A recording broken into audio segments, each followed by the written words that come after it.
किसी शहर के रेलवे स्टेशन पर एक भिखारी रहता था। वो वहां आने जाने वाली रेलगाड़ियों में बैठे यात्रियों से भीख मांगकर अपना पेट भरता था। एक दिन जब वह भीख मांग रहा था तो सूट बूट पहने एक लंबा सा व्यक्ति उसे दिखा। उसने सोचा कि यह व्यक्ति बहुत अमीर लगता है, इससे भीख मांगने पर यह मुझे जरूर अच्छे पैसे देगा। वह उस लंबे व्यक्ति से भीख मांगने लगा।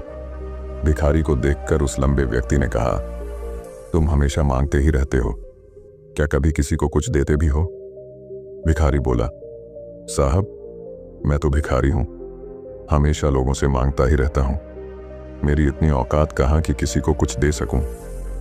लंबा व्यक्ति बोला, जब किसी को कुछ दे नहीं सकते तो तुम्हें मांगने का भी कोई हक नहीं है। मैं एक व्यापारी हूं और लेन देन में ही विश्वास करता हूं। अगर तुम्हारे पास मुझे कुछ देने को हो तभी मैं तुम्हें बदले में कुछ दे सकता हूं। इतना कहने के बाद वह लंबा आदमी ट्रेन में बैठकर चला गया। इधर भिखारी उसकी कही गई बात के बारे में सोचने लगा।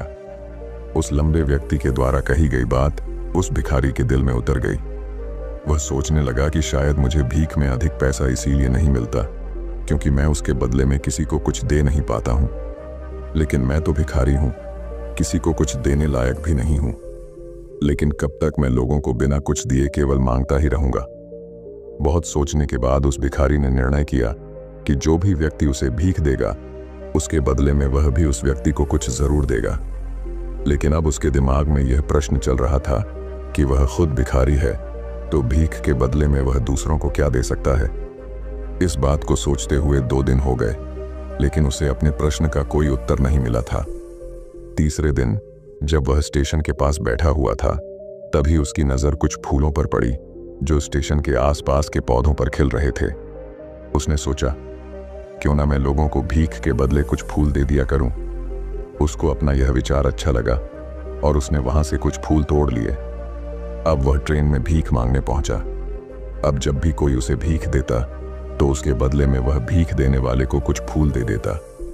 उन फूलों को लोग खुश होकर अपने पास रख लेते थे। अब भिखारी रोज फूल तोड़ता और भीख के बदले में उन फूलों को लोगों में बांट देता था। कुछ ही दिनों में उसने महसूस किया कि अब उसे बहुत अधिक लोग भीख देने लगे हैं। वह स्टेशन के पास के सभी फूलों को तोड़ लाता था। जब तक उसके पास फूल रहते थे तब तक उसे बहुत से लोग भीख देते थे, लेकिन जब फूल बांटते बांटते खत्म हो जाते तो उसे भीख भी नहीं मिलती थी। अब रोज ऐसा ही चलता रहा। एक दिन जब वह भीख मांग रहा था तो उसने देखा कि वही लंबा व्यक्ति ट्रेन में बैठा है जिसकी वजह से उसे भीख के बदले फूल देने की प्रेरणा मिली थी। वह तुरंत उस व्यक्ति के पास पहुंच गया और भीख मांगते हुए बोला, आज मेरे पास आपको देने के लिए कुछ फूल हैं, आप मुझे भीख दीजिए तो बदले में मैं आपको कुछ फूल दूंगा। उस लंबे व्यक्ति ने उसे भीख के रूप में कुछ पैसे दे दिए और भिखारी ने कुछ फूल उसे दे दिए। उस लंबे व्यक्ति को यह बात बहुत पसंद आई। वह बोला, वाह क्या बात है, आज तुम भी मेरी तरह एक व्यापारी बन गए हो। इतना कहकर फूल लेकर वह लंबा व्यक्ति अपने स्टेशन पर उतर गया। लेकिन उस लंबे व्यक्ति द्वारा कही गई बात एक बार फिर से उस भिखारी के दिल में उतर गई। वह बार बार उस लंबे व्यक्ति के द्वारा कही गई बात के बारे में सोचने लगा और बहुत खुश होने लगा। उसकी आंखें अब चमकने लगीं। उसे लगने लगा कि अब उसके हाथ सफलता की वह चाबी लग गई है जिसके द्वारा वह अपने जीवन को बदल सकता है। वह तुरंत ट्रेन से नीचे उतरा और उत्साहित होकर बहुत तेज आवाज में ऊपर आसमान की तरफ देखकर बोला, मैं भिखारी नहीं हूं, मैं तो एक व्यापारी हूं, मैं भी अमीर बन सकता हूं। लोगों ने उसे देखा तो सोचा कि शायद यह भिखारी पागल हो गया है और अगले दिन से वह भिखारी उस स्टेशन पर फिर कभी नहीं दिखा। लेकिन 6 महीने बाद इसी स्टेशन पर 2 व्यक्ति सूट बूट पहने हुए यात्रा कर रहे थे। दोनों ने एक दूसरे को देखा तो उनमें से एक ने दूसरे से हाथ मिलाया और कहा, क्या आपने मुझे पहचाना? दूसरा व्यक्ति बोला, नहीं, क्योंकि मेरे हिसाब से हम लोग पहली बार मिल रहे हैं। पहला व्यक्ति बोला, नहीं, आप याद कीजिए, हम पहली बार नहीं बल्कि तीसरी बार मिल रहे हैं। दूसरा व्यक्ति बोला, मुझे याद नहीं, वैसे हम पहले 2 बार कब मिले थे? अब पहला व्यक्ति मुस्कुराया और बोला, हम पहले भी 2 बार इसी ट्रेन में मिले थे। मैं वही भिखारी हूं जिसको आपने पहली मुलाकात में बताया कि मुझे जीवन में क्या करना चाहिए और दूसरी मुलाकात में बताया कि मैं वास्तव में कौन हूं।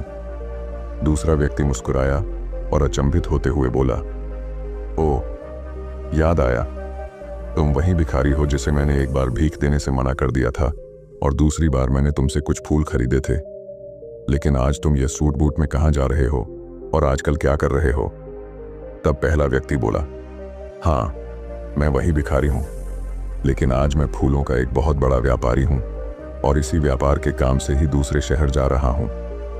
कुछ देर रुकने के बाद वह फिर बोला, आपने मुझे पहली मुलाकात में प्रकृति का वह नियम बताया था जिसके अनुसार हमें तभी कुछ मिलता है जब हम कुछ देते हैं।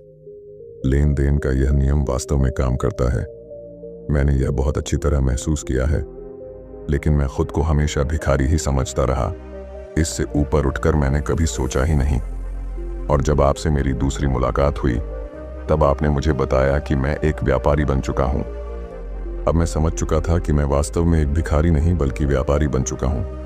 मैंने समझ लिया था कि लोग मुझे इतनी भीख क्यों दे रहे हैं, क्योंकि वह मुझे भीख नहीं दे रहे थे बल्कि उन फूलों का मूल्य चुका रहे थे। सभी लोग मेरे फूल खरीद रहे थे क्योंकि इससे सस्ते फूल उन्हें कहाँ मिलते। मैं लोगों की नज़रों में एक छोटा व्यापारी था, लेकिन मैं अपनी नज़रों में एक भिखारी ही था। आपके बताने पर मुझे समझ आ गया कि मैं एक छोटा व्यापारी हूँ। मैंने ट्रेन में फूल बांटने से जो पैसे इकट्ठे किए थे उनसे बहुत से फूल खरीदे और फूलों का व्यापारी बन गया। यहाँ के लोगों को फूल बहुत पसंद है और उनकी इसी पसंद ने मुझे आज फूलों का एक बहुत बड़ा व्यापारी बना दिया। दोनों व्यापारी अब खुश थे और स्टेशन आने पर साथ उतरे और अपने अपने व्यापार की बात करते हुए आगे बढ़ गए। दोस्तों, इस कहानी से हमें बहुत कुछ सीखने को मिलता है। कहानी में लंबा व्यापारी गिव एंड टेक के नियम को बहुत अच्छी तरह जानता था। दुनिया के सभी बड़े व्यापारी इसी जीवन के नियम का उपयोग करके सफल हुए हैं। इस फॉर्मूले को उसने भिखारी को भी बताया। भिखारी ने इस प्राकृतिक नियम को अपना लिया और इसका असर उसके जीवन में साफ दिखाई देने लगा। उसने अपनी सोच बदली और उसकी जिंदगी बदल गई। यह कहानी हमें बताती है कि हम यदि अपनी सोच बदल लें तो कुछ भी हासिल किया जा सकता है। यदि हम खुद को छोटा समझते रहेंगे तो हम हमेशा छोटे ही बने रहेंगे। बड़ा बनने के लिए हमें अपनी सोच को बदलना होगा और खुद के बारे में बड़ा सोचना होगा। कहानी का सार यह है कि सफलता आपकी सोच में छुपी होती है। खुद का आत्मसम्मान जगाइए, अपनी सोच को बड़ा बनाइए और देखिए कैसे आप सफलता के शिखर पर पहुंच जाते हैं।